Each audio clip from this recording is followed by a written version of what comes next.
Namaste friends. From today onwards, I would be talking to you about internal combustion engine, generally abbreviated as IC engine. IC engine is the source of energy in an automobile. The output in the form of rotation of crankshaft is available from the engine. This output is transferred to the road wheels. That makes possible the movement of vehicle on the road. That happens through transmission system about which we have learned in previous episodes. I understand that you have already studied a course on IC engine. I assume that you are familiar with the basic concept of internal combustion engine or IC engine. Here I would be talking to you about IC engine from automobile point of view. That means we would be emphasizing on the aspects of IC engines with respect to their use in automobiles and other allied products.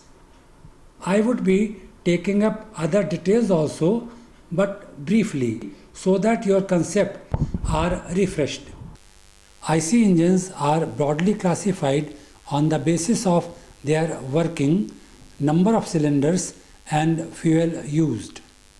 They are classified as 2-stroke engines and 4-stroke engines.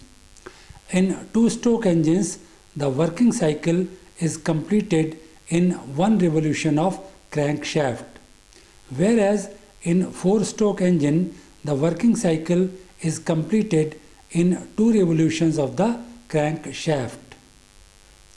In automobiles, 4-stroke engines are used almost invariably. Then these are classified on the basis of number of cylinders. There can be a single cylinder engine or a multi-cylinder engine. In automobiles, high output is required. To fulfill it, we have multi-cylinder engine. A single cylinder engine can be heavy because of its robust construction. Therefore, it may not be suitable for an automobile. IC engines are also classified on the basis of fuel used. Broadly, on the basis of this, we have petrol engine or diesel engine.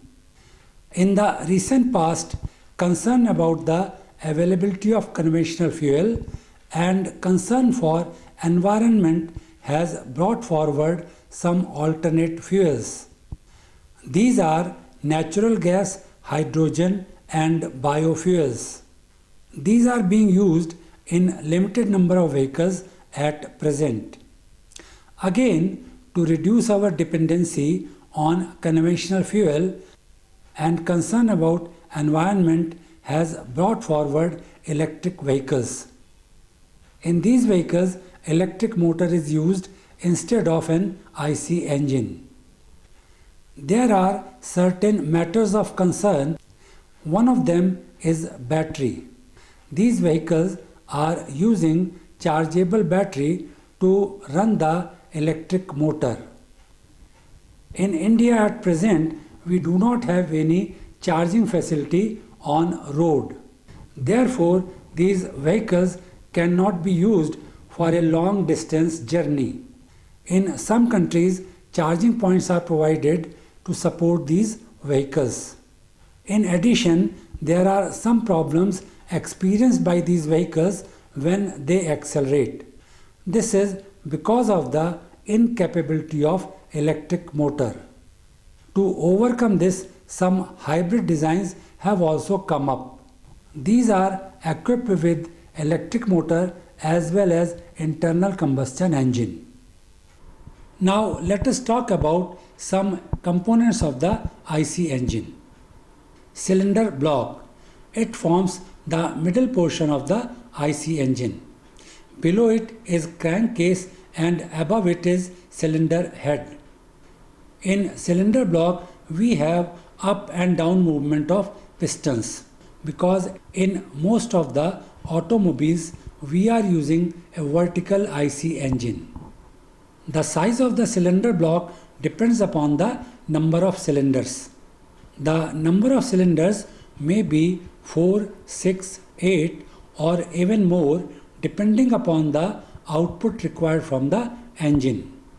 Generally, we have cylinders in even number, but there are 3-cylinder and 5-cylinder engines also. We can have two types of arrangements as far as cylinders are concerned. Referring to the diagram, it can be seen that cylinders may be in line. That means they are forming a straight line with their position one behind another. This is known as in-line engine. In another arrangement as shown, the cylinders can be in two rows, termed as banks, parallel to each other. In this case, their axes are inclined and they form a V as visible in the elevation. This type of engines are known as V engines. Crankcase. This forms the lower part of the engine. It accommodates crankshaft. Crankshaft is where the output from the engine is available. Precisely, it is in the form of rotation of crankshaft. The crankshaft is supported at its ends in the walls of crankcase. In some cases, the support may be provided in the middle also. This is when the crankshaft is too long. In addition to this, crankcase also acts as the sump for lubricating oil. The upper portion of the crankcase in some designs is integral with cylinder block. The lower portion is bolted to the cylinder block with gasket in between to take care of any leakage. Cylinder head. Cylinder head has provision for fixing inlet and exhaust valves. It also forms the upper portion of the combustion chamber. There are many variants of combustion chamber design. These all have one aim to provide most efficient combustion of fuel. The efficiency with which fuel is burnt determines how economically an engine runs. Previously, we used to have one intake and one exhaust valve. But presently, because the engines are running at a very high speed, we have more than one intake valve and exhaust valve. This type of engines are known as multi-valve engines. Accordingly, cylinder head is also modified.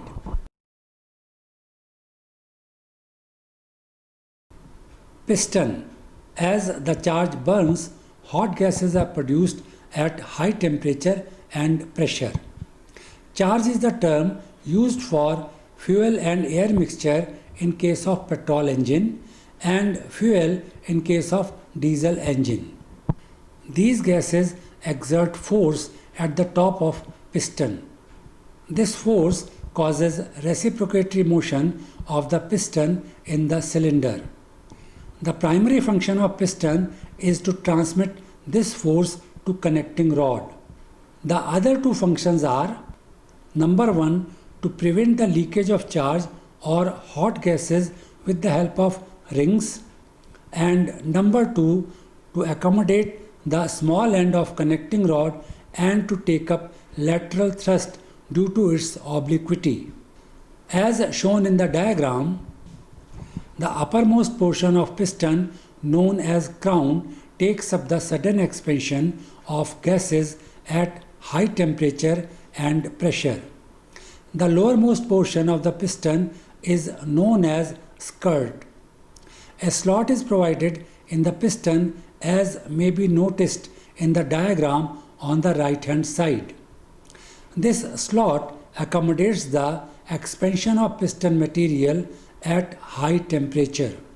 Aluminium alloy is commonly used material for pistons. It is light and has high coefficient of thermal expansion. Because of high coefficient of thermal expansion, running clearance has to be large. In addition, it has lower strength. Therefore, the sections of pistons have to be thick.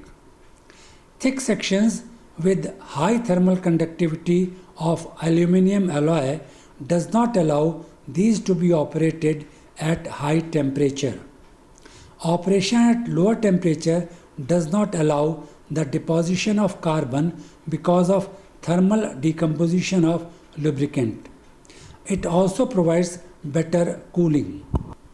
Piston rings and gudgeon pin, also known as piston pin, along with small end of the connecting rod form a sub-assembly.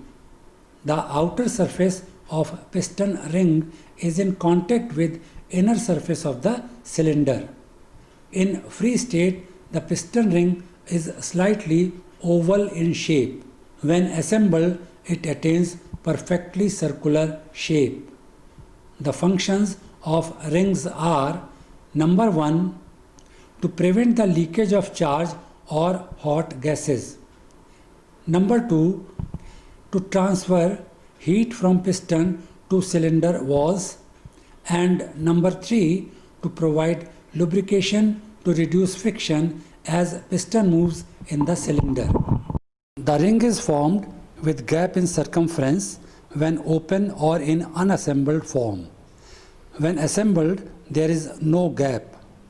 This imparts the property of radial expansion and compression necessary for its assembly and removal. Some simple forms of gap are diagonal gap, stepped gap, and square gap as shown in the diagram. Square gap is commonly used. According to their functions, the rings are classified as compression rings or oil rings. Some commonly used cross sections of the rings are shown in the diagram. The diagram presents a plain rectangular cross section that is held against the cylinder wall due to its own tension. Slightly modified cross section has chamfered upper edge as shown in the next diagram. It provides increased pressure against cylinder wall. Oil rings, as the name indicates, provide suitable lubrication. Referring to the diagram, the two views have been shown.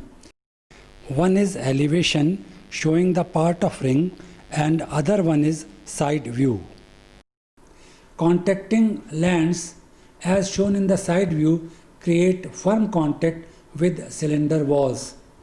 Channel as shown accommodates the lubricating oil. Oil vent, which can be seen in other view, provides oil for lubrication. Gudgeon pin, also known as piston pin, is part of this sub-assembly as already mentioned. Its ends are placed inside the wall of piston. The middle portion holds the small end of the connecting rod. It is a very simple part as far as construction is concerned. It has tubular construction that provides it high strength and low weight. To improve their wearing qualities, they are case hardened and have chromium plating. A passage is provided inside the connecting rod to provide lubrication at its small end. The size of the gudgeon pin or piston pin depends upon the size of the small end of the connecting rod. As has already been shown in the piston diagram, small end of the connecting rod is another component of the sub-assembly. As already mentioned before, the small end of the connecting rod is held in gudgeon pin or piston pin. As the piston reciprocates, this end also reciprocates. The other end of the connecting rod, known as big end, holds the crank pin in the crankshaft. I would be talking about the details of connecting rod and its working in the next episode. Thanks for watching this episode.